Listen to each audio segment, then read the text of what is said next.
नमस्कार बच्चों, welcome to my channel extreme videos. आज हम कक्षा चौथी में पाठ नंबर 7वां दान का हिसाब का स्वाध्याय को सॉल्व करेंगे। तो सबसे पहला है कठिन शब्द जो कि मैंने इस पाठ से लिया हुआ है। तो पहला शब्द है हिसाब, राजसभा, सत्कार, परसों, गुहार, लगदक, विद्वान, अकाल, दिवालियां, दुहाई, खर्च, सज्जन, राज भंडार, लौट, ज्यादा, मुट्ठी, बिल्कुल, सहायता, प्रकोप, सिर्फ, व्यक्ति, सुगंधित, मनोरंजन, सजावट, हजार, जीवित मतलब जिंदा, जरूरतमंद, कर्तव्य मतलब आपकी फर्ज, मामूली, मौजूद मतलब प्रेजेंट, भिखारी, सन्यासी, दुगुना मतलब डबल, नुकसान, उपदेश, आशीर्वाद, सप्ताह, अधिक, मुश्किल, प्रसिद्धि, उलझन, प्रतिदिन, उपस्थित, प्रशंसा, वाकई। तो ये सारे जो शब्द है वो आपके लिए बच्चों कठिन है। तो बच्चों इसकी वर्तनी आपको याद रखनी है। निम्नलिखित प्रश्नों के उत्तर लिखो।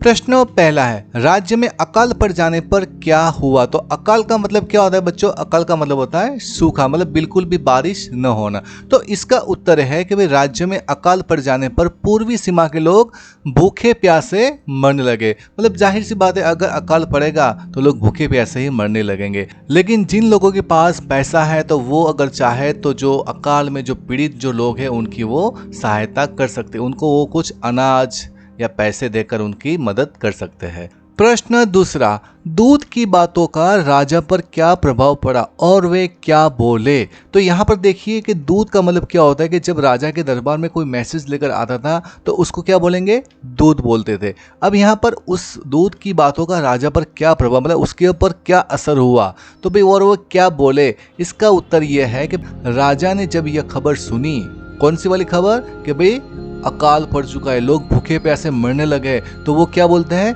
ये तो भगवान की मार है, इसमें मेरा कोई हाथ नहीं है। मतलब ये शब्द कहकर, ये वाक्य कहकर राजा ने अपने हाथ ऊपर कर लिए। मतलब वो अपनी जिम्मेदारी से वो पीछा छुड़ाना चाहते थे। वो मतलब लोगों की सेवा करना नहीं चाहते थे, वो लोगों को 1 रुपया भी देना नहीं चाहते। इसलिए उन्होंने सीधे शब्दों में बोल दिया, भाई ये तो भगवान की मार है, मेरा किया हुआ यह नहीं है, ये तो भगवान की मार है, तो आपको इसको सहना पड़ेगा, लेकिन मैं आपको 1 रुपये की भी मदद नहीं करूंगा। मतलब राजा ये बोलना चाहता है। अगर कोई दूसरा राजा होता तो अगर ऐसी बात सुनता तो वो अपना खजाना लोगों के लिए खोल देता, लेकिन इस राजा ने तो हाथ ऊपर कर लिए। प्रश्न तीसरा, राजा किसी को भी दान क्यों नहीं देना चाहता था? इसका उत्तर यह है कि भाई राजा अपनी सुख सुविधा पर तो बहुत खर्च करता था, लेकिन दूसरों के लिए बहुत कंजूस था, इसीलिए वह किसी को भी दान नहीं देना चाहता था। तो बच्चों आप यहाँ पर देखिए इस जवाब में क्या लिखा है कि भाई राजा अपनी सुख, मतलब वो अपने लिए तो पैसे खर्च करता था, अपने सुख सुविधा के लिए वो बहुत सारे पैसे खर्च करता था, लेकिन जब दूसरों की बात आती थी, अगर किसी दूसरे को अगर उसको मदद करना है तो 1 रुपया भी नहीं देता था। मतलब उस बात में उसकी मुट्ठी बंद हो जाती थी। मुट्ठी बंद होने का मतलब क्या होता है बच्चों? बहुत कंजूस होना। इसलिए वो किसी को भी दान देना नहीं चाहता था। प्रश्न चौथा, राज दरबार के लोग मन ही मन राजा को बुरा कहते थे, लेकिन वे राजा का विरोध क्यों नहीं कर पाते थे? बच्चों यहाँ पर देखिए कि भाई राज दरबार के जो लोग थे उनको पता था कि भाई राजा बुरा है, लेकिन वो मन ही मन में राजा को बुरा कहते, लेकिन कोई राजा के सामने जाकर ये नहीं बोलता कि भाई राजा आप बुरे हो। क्योंकि इसका उत्तर यह है कि भाई वे राजा का विरोध नहीं कर पाते थे, वे राजा से बहुत डरते थे। उन्हें इस बात का डर था कि राजा कहीं उन्हें दंड न दे बैठे। तो मतलब जो राज दरबारी थे उन सबको पता था कि राजा बुरा है और किसी को भी मदद नहीं करता है, लेकिन वो उनका विरोध नहीं कर पाते थे क्योंकि वो सब उस राजा से डरते थे। प्रश्न पांचवा, राज्यसभा में सज्जन और विद्वान लोग क्यों नहीं आते थे? सज्जन का मतलब अच्छे लोग, विद्वान मतलब पढ़े लिखे। इसका उत्तर यह है कि भाई राज्यसभा में सज्जन और विद्वान लोग इसलिए नहीं जाते थे क्योंकि वहां पर उनका सत्कार बिल्कुल नहीं होता था। राज्यसभा में इस तरह के लोग इसलिए नहीं जाते थे क्योंकि राजा के द्वारा उनका सत्कार नहीं होता था, क्योंकि राजा बहुत ही कंजूस था। अगर कोई सज्जन व्यक्ति कोई अच्छी बात बोल दे, विद्वान अगर कोई अपनी कला दिखा दे तो उसको पैसा देना पड़ेगा, उसको कोई गिफ्ट देनी पड़ेगी, उसको बिल्कुल भी कुछ भी देना किसी को भी पसंद नहीं था। इसलिए इस तरह के लोगों को वो बिल्कुल आने नहीं देता था। अगर वो आते थे तो उनका बिल्कुल भी सत्कार नहीं करता था, इसलिए ऑटोमेटिकली इस तरह के जो लोग थे वो राज दरबार में बिल्कुल भी नहीं जाना पसंद करते थे।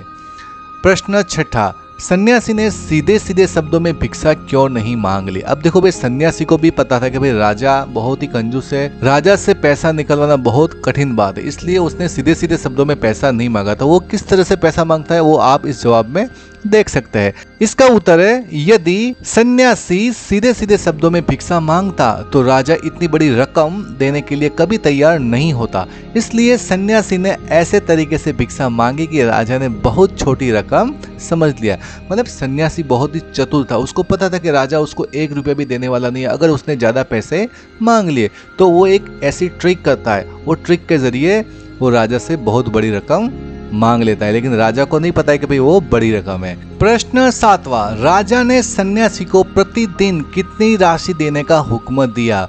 प्रतिदिन का मतलब होता है एवरीडे, रोज, और राशि का मतलब होता है पैसा। मतलब राजा ने सन्यासी को प्रतिदिन कितने रुपया देने का हुक्म दिया? तो इसका उत्तर है, राजा ने सन्यासी को पहले दिन 1 रुपया और बाद में 20 दिन तक उस 1 रुपये का दुगुना करके देते रहने का हुक्म दिया। इसका मतलब यह है कि जैसे कि आज सन्यासी को 1 रुपया दिया तो कल उसको 2 रुपया देना है, और दूसरे दिन उसका 4 रुपया देना है, तीसरे दिन 4 का 8 देना है, और चौथे दिन 8 का 16 रुपये देना है। इस तरह से 20 दिन तक हर पैसे का दुगुना मतलब डबल कर कर उसको देना है। प्रश्न 8वां, 20 दिन में कुल कितने रुपये हो गए? सन्यासी ने बोला था कि मैं हर दिन डबल रुपया लूंगा, तो अब 20 दिन में कुल कितने रुपये होते, चलो बच्चों देखते हैं।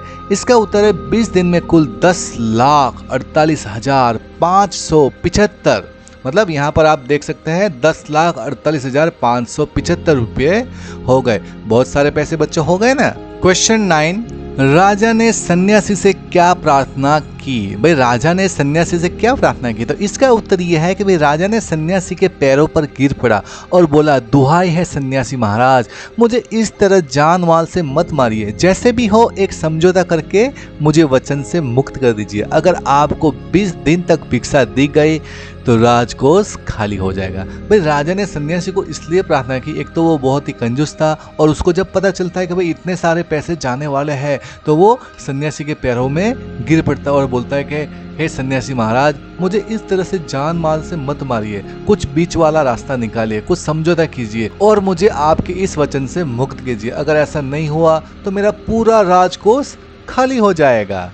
प्रश्न 10वां, राजा को सन्यासी के आगे गिड़गिड़ाने की जरूरत क्यों पड़ी? तो भाई देखिए, इसका उत्तर यह है कि भाई राजा ने सन्यासी को भिक्षा देने का जो वचन दिया था उसके अनुसार उसके खजाने से 10 लाख से भी अधिक रुपए निकल जाते और राजा दिवालिया हो जाता। राजकोष बचाने के लिए उसे सन्यासी के आगे गिड़गिड़ाने की जरूरत पड़ी। तो बच्चों आपने यहाँ पर देखा कि भाई राजा को पता चल गया कि अगर इस तरह से अगर उसने सन्यासी को पैसा दिया तो उसका पूरा जो राजकोष, पूरा राज भंडार है वो खाली हो जाएगा और वो दिवालिया हो जाएगा। तो राजा इसलिए सन्यासी के आगे गिड़गिड़ाए क्योंकि वो उसको उस वचन से मुक्त करे और उससे इतना ज़्यादा पैसा न ले और उसको कम पैसे देना पड़े और उसका राजकोष खाली होने से बच जाए।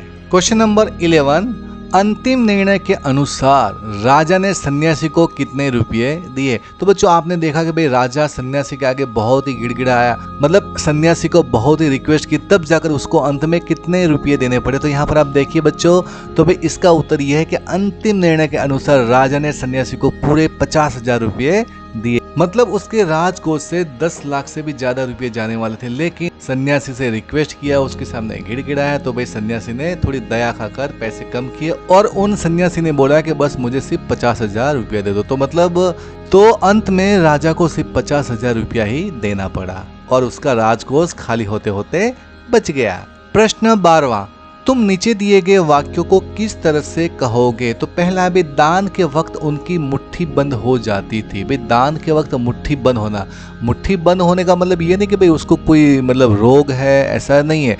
मुट्ठी बंद होने का मतलब ये होता है कि भाई दान के समय कंजूसी करने लगते थे। कोई व्यक्ति का कंजूस होना, इसे को बोलेंगे भाई इसकी तो हर वक्त मुट्ठी बंद हो जाती है। अब यहाँ पर देखिए ख, हिसाब देखकर मंत्री का चेहरा फीका पड़ गया। भाई फीका पड़ने का मतलब क्या होता है? तो यहाँ पर देखिए इसका उत्तर है कि भाई हिसाब देखकर मंत्री घबरा गया मतलब डर जाना, मतलब चेहरा फीका पड़ने का मतलब क्या होता है कि डर जाना। मान लो कि आप कोई जंगल में जा रहे हो, अगर सामने से कोई बड़ा सा खूंखार शेर अगर आपके सामने आ जाए तो क्या होगा, आपका चेहरा फीका पड़ जाएगा। तो मतलब बहुत ही डर जाना, मतलब घबरा जाना, तो इसको बोलेंगे चेहरा फीका पड़ जाना। ग, सन्यासी की बात सुनकर सभी की जान में जान आई। उत्तर, सन्यासी की बात सुनकर सभी को राहत महसूस हुई। राहत महसूस होना मतलब अच्छा फील करना, अच्छा लगना, इसको बोलेंगे जान में जान आना। ग, लाखों रुपये राजकोष में मौजूद है जैसे धन का सागर हो। अबे धन का सागर, पानी का तो सागर होता है लेकिन धन का सागर होता है। धन का सागर इसलिए बोला गया कि भाई उनके पास बहुत सारे पैसे, बहुत मात्रा में पैसे, तो इसका उत्तर भी राजकोष में लाखों रुपये मौजूद है। जब किसी के पास ज्यादा पैसे होते तो हम लोग उससे क्या बोलते हैं कि भाई आपके पास तो धन का सागर है, मतलब ऐसा कहा जाता है कि भाई इस व्यक्ति के पास बहुत सारा पैसा है। प्रश्न 13, तुम्हारे विचार से राज दरबार में किसकी क्या क्या जिम्मेदारियां होगी। जिम्मेदारी का मतलब क्या होता है, रिस्पॉन्सिबिलिटी। तो यहाँ पर है मंत्री और यहाँ पर है भंडारी। तो अब यहाँ पर देखिए भाई मंत्री पूरे राज्य की देखरेख करता है। वह हर मामले में राजा को सलाह मतलब एडवाइस देता है जिससे राजकाज अच्छी तरह से चलता रहे। उसी की सलाह से राजा दूसरे कर्मचारियों को नियुक्त भी करता है। तो बच्चों यहाँ पर देखिए कि भाई राज दरबार में जो मंत्री होता है वो पूरे राज्य का हाल चाल मतलब पूरे राज्य की उसको सारी चीज़ें पता होती है और वो हर मामले में राजा को सलाह देता है कि भाई राजा ये करना चाहिए, ये बुरा है, ये अच्छा है। मतलब राजा को सही चीज़ें के बारे में और गलत चीज़ें के बारे में राजा को सलाह देता है जिससे राजकाज अच्छी तरह से चलता रहे। अगर राज दरबार में किसी की नियुक्ति मतलब किसी को नौकरी पे रखना है तो वो भी मतलब मंत्री जब राजा को सलाह देगा कि भाई हाँ ये आदमी ठीक है तो उसको रखना चाहिए, तब राजा उस व्यक्ति को नौकरी पर रखता है। भंडारी का मतलब होता है कैशियर। तो बच्चों आपने बैंक में भी देखा होगा कि भाई कैशियर, तो कैशियर का काम क्या होता है कि पैसों का हिसाब किताब रखना। भंडारी राजा के खजाने की देखभाल करता है, वह राजकोष का सारा हिसाब किताब रखता है, राजा के आदेश पर वह लेन देन करता है। मतलब भंडारी का काम क्या होता है कि भाई राजा का जो खजाना होता है उसकी वो देखभाल करता है और उस राजकोष का जितना भी हिसाब किताब है वो सारा वो उसके पास होता है, उसका हिसाब किताब करता है और वह राजा के आदेश पर, राजा जब अगर उसको ऑर्डर देता है तो वो पैसों की लेन देन भी करता है। तो ये सारे जो काम होते हैं वो भंडारी के होते हैं। प्रश्न 14, सभी ने कहा हमारे महाराज कर्ण जैसे ही दानी है, पता करो कि भाई कर्ण कौन थे। तो भाई उसका उत्तर है, मैंने आपको पहले भी समझाया था कि भाई कर्ण कुंती के सबसे बड़े पुत्र थे, वे बहुत दानी थे। अब यहाँ पर देखिए ख, कर्ण जैसे दानी का क्या मतलब है वो भी मैंने अपने दान का हिसाब जो पार्ट है उस वीडियो में मैंने बताया हुआ है कि भाई कर्ण जैसे दानी का मतलब है कि अपना सब कुछ दान में दे देने वाला, बहुत दानी, मतलब वो दान में कुछ भी दे सकता है। इसलिए आज भी कर्ण को याद किया जाता है दान के मामले में। जब भी दान की बात होती है तो हमें कर्ण याद आता है। ग, दान क्या होता है। इसका उत्तर है कि जब किसी जरूरतमंद को कोई चीज खैराती में दे दी जाती है तो उसे दान कहा जाता है। मतलब अगर किसी व्यक्ति को अगर किसी चीज की जरूरत है और हम उसको देते हैं तो उसको दान कहा जाएगा। ग, किन किन कारणों से लोग दान करते हैं। भाई हम लोग दान क्यों करते हैं, क्योंकि भाई इसका उत्तर है कि भाई दूसरों की मदद करने के लिए लोग दान करते हैं, मतलब दूसरों की हेल्प करने के लिए लोग दान करते हैं। कुछ लोग नाम कमाने के लिए दान करते हैं, कुछ लोग पुण्य कमाने के लिए दान करते हैं। मतलब सबका जो दान करने का तरीका होता है वो अलग अलग होता है। इन शॉर्ट बच्चों में आपको इतना ही बताना चाहूंगा कि आप किसी भी तरीके से दान करो, लेकिन दान करने से सामने वाले को हेल्प मिलती है। तो बच्चों आप भी अगर चाहो तो आप भी दान कर सकते हो अगर आपकी इच्छा है तो। क्वेश्चन 15, राजा राजकोष के धन का उपयोग किन किन कामों में करता था। तुम्हारे घर में जो पैसा आता है वह कहाँ कहाँ खर्च होता है, पता करके लिखो। भाई इसका उत्तर है कि राजा राजकोष के धन का उपयोग सुगंधित वस्त्रों, मनोरंजन और महल की सजावट में करता था। मेरे घर में जो पैसा था वह निम्न कार्यों में खर्च होता है, जैसे कि खाने पीने का सामान खरीदने में, कपड़े खरीदने में, बिजली पानी का बिल भरने में, टेलीफोन का बिल भरने में, हमारी पढ़ाई लिखाई में, इधर उधर आने जाने में, पूजा पाठ में, दवाइयाँ खरीदने में। तो मतलब राजा का जो पैसा था वो उसके सुगंधित वस्त्र और मनोरंजन के लिए होता था और हमारे घर में जो खर्च होता है वो मैंने आपको बता दिया। तो बच्चों आपके घर में किस किस तरह से खर्च होता है तो बच्चों अगर आप चाहो तो वो आप यहाँ पर लिख सकते हो। प्रश्न 16, अकाल के समय लोग राजा से कौन कौन से काम करवाना चाहते थे? तुम अपने स्कूल या इलाके में क्या क्या काम करवाना चाहते हो? हाँ तो बच्चों यहाँ देखिए कि अकाल के समय में लोग राजा से कौन कौन से काम करवाना चाहते थे, और यहाँ पर एक आपके लिए भी प्रश्न है कि भाई तुम अपने स्कूल या इलाके में क्या क्या काम करवाना चाहते हो। तो भाई इसका उत्तर यह है कि भाई लोग चाहते थे कि अकाल के समय राजा राजकोष से 10,000 रुपये दे दे, जिससे वे लोग दूसरे देशों से अनाज खरीदकर अपनी जान बचा सके।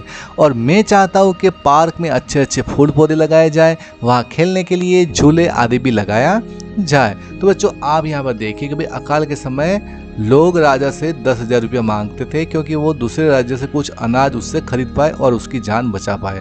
और मैं चाहता हूँ कि अपने स्कूल में अच्छे अच्छे फूल पौधे लगाए जाए और खेलने के लिए झूले लगाए जाए। तो बच्चों और आपकी अगर कोई ख्वाहिश है कि आपके स्कूल में और क्या क्या चीज़ें होनी चाहिए, तो बच्चों आप मुझे कमेंट में बता सकते हो। क्वेश्चन 17, राजा किसी को दान देना पसंद नहीं करता था। तुम्हारे विचार से राजा सही था या गलत? अपने उत्तर का कारण भी आपको बताना है। भाई आपने इस पाठ में देखा कि भाई राजा किसी को भी दान देना पसंद नहीं करता था, तो भाई आपके विचार से क्या वो राजा सही था या गलत था? तो इसका उत्तर यह है कि भाई राजा गलत था, क्योंकि मुसीबत के समय प्रजा की रक्षा करना राजा का कर्तव्य, मतलब उसका फर्ज होता है। तो बच्चों आपने यहाँ पर देखा कि भाई मुसीबत के समय अगर राजा अगर प्रजा की मदद नहीं करेगा तो कौन करेगा? इसलिए मैं कहना चाहूंगा कि भाई राजा था वो बिल्कुल गलत था, उसको लोगों की मदद करनी चाहिए थी। क्वेश्चन 18, राजा दान देने के अलावा और किन किन तरीकों से लोगों की सहायता कर सकता था? तो यहाँ पर देखिए बच्चों उत्तर, राजा अपने भंडार से लोगों में अनाज बांट सकता था, वह गांव में कुएं और नहर खुदवा सकता था, जिससे भविष्य में अकाल की नौबत ही ना आए। मतलब राजा को सिर्फ पैसा देना वो बात नहीं थी, अगर वो चाहता तो अपने भंडार से अनाज भी बांट सकता था और वो गांव में कुएं भी और नहर भी खुदवा सकता था। तो अगर कुएं और अगर नहर है, अगर तालाब उसने खुदवाया, तो अगर उसमें पानी रहेगा तो वो लोग आराम से खेती कर पाएंगे, क्योंकि उनको खेती के लिए पानी भी मिल जाएगा और अकाल की नौबत ही नहीं आएगी। अगर राजा चाहता तो ये सारे काम कर सकता था, उसको पैसे देने की भी जरूरत नहीं थी, लेकिन उसने किसी की भी मदद नहीं की। प्रश्न 19वां, कभी कभी कुछ इलाकों में बारिश बिल्कुल भी नहीं होती, नदी नाले तालाब सब सूख जाते हैं, फसलों के लिए पानी नहीं मिलता, खेत सूख जाते हैं, पशु पक्षी जानवर लोग भूख से मरने लगते हैं। ऐसे समय में वहां रहने वाले लोगों की मदद की जरूरत होती है। तुम भी लोगों की मदद जरूर कर सकते हो। सोच कर बताओ कि तुम अकाल में परेशान लोगों की मदद कैसे करोगे। तो बच्चों आप यहाँ पर देखिए कि भाई हम अकाल में परेशान लोगों की मदद कैसे कर सकते हैं। तो यहाँ पर इसका उत्तर दिया गया है, अकाल में परेशान लोगों की मदद के लिए मैं अपनी कक्षा के सारे बच्चों को इकट्ठा करूंगा या करूंगी। हम सब मिलकर पैसे इकट्ठे करेंगे और उससे खाने पीने की चीज़ें खरीदकर वहां तक पहुंचाएंगे। हम बड़े लोगों से भी प्रार्थना करेंगे कि वह उनकी मदद करे। हाँ तो बच्चों आप यहाँ पर देख सकते हैं कि अकाल के समय, मुसीबत के समय अगर आप चाहो तो लोगों की मदद कर सकते हो। अगर आपकी इच्छा है तो आप अपनी कक्षा के जितने भी बच्चे हैं उन सारे बच्चों से आप पैसा इकट्ठा कर कर उनके लिए कुछ खाने पीने की चीज़ भी आप उनको दे सकते हो, ताकि उनको थोड़ी सी मदद मिल जाए। हाँ तो बच्चों हमें जीवन में दान और पुण्य करना चाहिए, ताकि क्या है कि जो मुसीबत के मारे जो लोग हैं उनको हमारी ओर से थोड़ी सी मदद मिल जाए और उनकी जान बच जाए।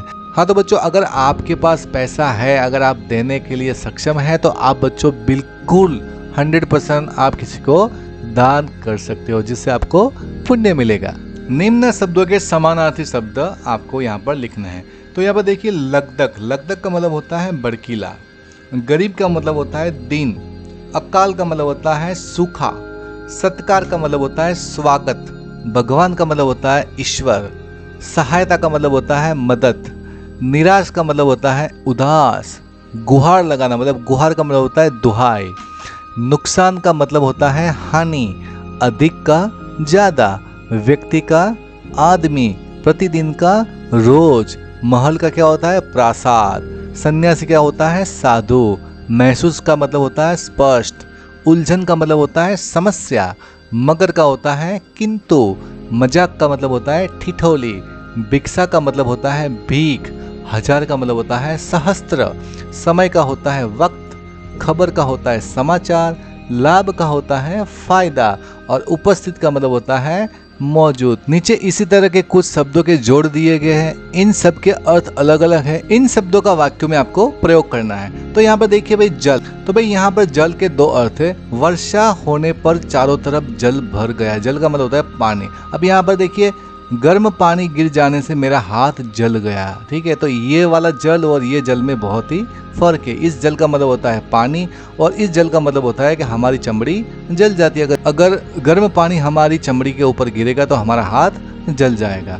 मन, फेल होने की बात सुनकर सीमा का मन उदास हो गया। अब जैसे कि आपका मन नहीं है, आज तो मेरा मन खाने का नहीं है, तो इस तरह से सीमा का मन उदास हो गया, ठीक है। अब यहाँ पर मन का क्या मतलब है वो हम देखते हैं। आज हमने 4 मन गेहूं खरीदा।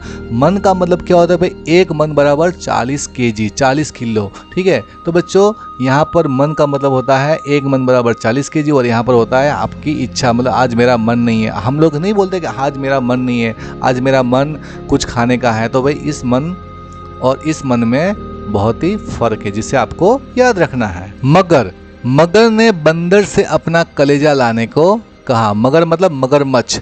आभा ने बहुत कोशिश की मगर सफलता नहीं मिली। तो यहाँ पर मगर का मतलब होता है किंतु परंतु, ठीक है। आभा ने बहुत कोशिश की किंतु मतलब मगर सफलता नहीं मिली। तो यहाँ पर ये मगर और ये मगर में, ये मगर एक मगरमच्छ है और ये मगर का मतलब होता है किंतु, जिसको आप अंग्रेजी में बोलते हैं बट, BOT बट।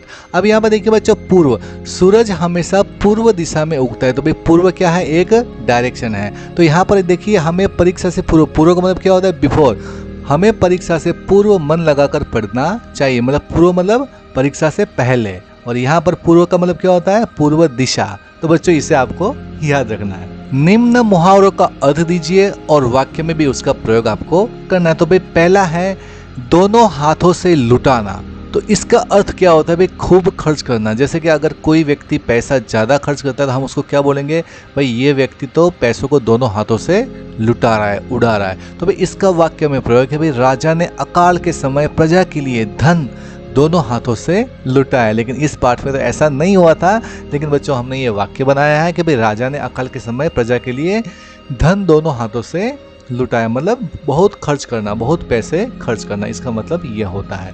दूसरा है बच्चों छोटे मुंह बड़ी बात। इसका अर्थ ये होता है कि भाई अपनी हैसियत से बढ़कर बात करना। जैसे कि अगर आपके पास पैसा नहीं है, अगर आप बड़ी बड़ी बात करते हैं भाई मैं तो आज ये होटल में जाऊंगा, आज इस शोरूम से ये वाली बाइक खरीदूंगा, तो इसका मतलब क्या होता है भाई वो बाइक खरीदने के लिए हमारे पास पहले क्या होना चाहिए, पैसा होना चाहिए। इसलिए भाई इसका मतलब क्या होता है कि अपनी हैसियत मतलब अपनी औकात से बढ़कर बात करना, इसको बोलेंगे छोटे मुंह बड़ी बात। तो भाई इसका वाक्य में प्रयोग यहाँ पर आप देख सकते हो। कुछ लोग तो बातें ऐसे करते हैं जैसे छोटे मुंह बड़ी बात। थर्ड, नाक में दम करना। इसका अर्थ ये होता है कि भाई तंग करना, परेशान करना। इसका वाक्य में प्रयोग है कोरोना वायरस ने सबकी नाक में दम करके रख दिया। तो बच्चों आपने आजकल देखा है कि भाई कोरोना वायरस बहुत ही बुरी तरह से बढ़ रहा है। तो बच्चों हमें बचने के लिए अपने घर पे ही बैठना है, हमें कहीं बाहर नहीं जाना है। तो बच्चों हम लोग कह सकते हैं भाई कोरोना वायरस ने तो सबकी नाक में दम कर दिया है। चौथा है जान में जान आना। मतलब इसका अर्थ यह है कि भाई मुसीबत से निकलने पर राहत मिला। जैसे कि अगर हम कहीं पर फंस जाते, कोई मुसीबत में अगर हम फंस जाते हैं, तो अगर हम उससे बाहर निकल जाते तो हम लोग क्या बोलते हैं, जान में जान आ गए। वाक्य में प्रयोग है गर्मी के मौसम में बारिश आने पर सबकी जान में जान आ गए। मतलब गर्मी के मौसम में जब बारिश आती है तो सबको राहत मिलती है। मतलब मुसीबत के समय में हमको राहत मिला, क्योंकि हम लोग गर्मी से जल रहे होते, तब जब बारिश आती है तो सब लोग एकदम ठंडे ठंडे हो जाते बारिश में नहाकर। इसलिए हम लोग क्या बोलेंगे भाई हाँ सब तो जान में जान आ गए। पांचवा, चेहरा फीका पड़ जाना। इसका अर्थ है बहुत अधिक घबरा जाना। चेहरा फीका पड़ने का मतलब क्या होता है, बहुत घबरा जाना। इसका वाक्य में प्रयोग है जंगल में अचानक भालू दिख जाने पर मेरा चेहरा फीका पड़ गया। तो बच्चों आप अगर देखिए, अगर आप जंगल में जा रहे होते हो, अगर कोई सामने से अचानक कोई भालू आ जाए, बड़ा वाला भालू, काला वाला भालू, तो आपका चेहरा फीका पड़ जाएगा। मतलब फीका का मतलब क्या होता है कि एकदम हमें डर लगता है। इसका मतलब होता है बहुत अधिक घबरा जाना, इसको बोलेंगे चेहरा फीका पड़ जाना। निम्न शब्दों के विलोम शब्द लिखो। विलोम का मतलब होता है ऑपोजिट, उल्टे अर्थ वाले शब्द। तो पहला है दानी का होता है कंजूस, निराशा का मतलब होता है आशा, कष्ट का होता है सुख, नुकसान का होता है फायदा, प्रशंसा का होता है निंदा, दुखी का मतलब होता है सुखी, गरीब का होता है अमीर, आधा का होता है पूरा, लाभ का होता है हानि, उपस्थित का होता है अनुपस्थित, बेहोश का होता है सचेत, सज्जन का होता है दुर्जन। पाठ में से काम वाले मतलब क्रिया वाला मतलब क्या होता है, एक्शन वर्ड आपको ढूंढकर लिखना है। तो यहाँ पर देखिए पहनकर, करते, जाऊंगा, गए, बताई, कहा, करो, सकता, इन सारे शब्दों में कोई ना कोई काम होता हुआ आपको दिख रहा है, इसलिए इनको क्या बोलेंगे, क्रिया वाले शब्द, एक्शन वर्ड। पाठ में से संयुक्त अक्षर वाले शब्द ढूंढकर आपको यहाँ पर लिखना है। तो भाई संयुक्त अक्षर वाले शब्द यहाँ पर आप देख सकते हो। यहाँ पर पहला है बिल्कुल, प्यासे, खत्म, व्यक्ति, मुश्किल, सन्यासी, सप्ताह और गुस्सा। तो ये सारे जो शब्द है वो संयुक्त अक्षर वाले शब्द है। पाठ में अनुस्वार वाले शब्द ढूंढकर आपको लिखना है। अनुस्वार का मतलब क्या होता है कि बिंदी। तो यहाँ पर देखिए बंद, राज भंडार, यहाँ पर आप अनुस्वार देख सकते हो। जिंदा में यहाँ पर देख सकते हो भूकंप, हाथों, सन्यासी, रुपयों, लेंगे। तो आप यहाँ पर अनुस्वार देख सकते हो। पाठ में से अनुनासिक वाले शब्द ढूंढकर आपको यहाँ पर लिखना है। तो भाई पहला है जाऊंगा, पहुंचे, मुंह, सुनूंगा, दूं, खाऊं और वहां। तो ये सारे जो शब्द है वो अनुनासिक वाले शब्द है। पाठ में से योजक चिन्ह वाले शब्द ढूंढकर आपको यहाँ पर लिखना है। तो योजक चिन्ह का मतलब क्या होता है कि दो शब्द के बीच में इस तरह का चिन्ह आएगा तो उसको बोलेंगे योजक चिन्ह। तो यहाँ पर पहला है करते करते, एकाध, थोड़ा सा, 20-50, जानमाल। तो यहाँ पर ये योजक चिन्ह आप देख सकते हो। यहाँ पर है 100-200, हाँ हूँ, 2-4, जय जयकार, राजकाज। वचन बदलो, राजा, राजा, रुपया, रुपये। तो यहाँ पर देखिए बच्चों रुपया तो 1 रुपया, अगर यहाँ रुपया तो जैसे कि 100 रुपये, तो यहाँ पर रुपया का होगा बहुवचन रुपये। तुक वाले शब्द लिखो। तो फिर राजा का होगा ताजा, दान का कान, दुखी का सुखी, लोटा तो मोटा, सागर तो गागर, बोला तो तोला। लिंग पहचान कर लिखिए। तो यहाँ पर राजा है तो मैंने आपको पहले भी समझाया था कि अगर राजा कैसा, तो कैसा अगर आता है तो आएगा पुल्लिंग। भिखारी कैसा, कैसी नहीं आएगा तो क्या आएगा पुल्लिंग। रोटी कैसा नहीं आएगा, रोटी क्या आएगा, रोटी कैसी तो आएगा स्त्रीलिंग। पहरेदार कैसा तो आएगा पुल्लिंग। नाक कैसा नहीं आएगा, नाक कैसी तो आएगा स्त्रीलिंग। मंत्री कैसी नहीं आएगा, मंत्री आएगा कैसा तो वो आएगा पुल्लिंग। तो बच्चों इस तरह से आप स्त्रीलिंग और पुल्लिंग बता सकते हो। लिंग बदलो। यहाँ पर राजा तो राजा का होगा रानी, सन्यासी का होगा सन्यासिनी, भिखारी का होगा भिखारिन, पंडित का होगा पंडिताइन। तो बच्चों यहाँ पर ये लिंग बदलो आपने देखा है और इसी के साथ ये स्वाध्याय यहाँ पर पूरा होता है। अगर आपको ये मेरा वीडियो अच्छा लगा है तो इस वीडियो को लाइक कीजिए, शेयर कीजिए और कमेंट कीजिए। और इस तरह के एजुकेशनल वीडियो देखने के लिए आप इस चैनल को सब्सक्राइब कर सकते हैं। तो चलो बच्चों मिलते हैं अभी एक नए वीडियो के साथ। तब तक के लिए जय हिंद, जय भारत।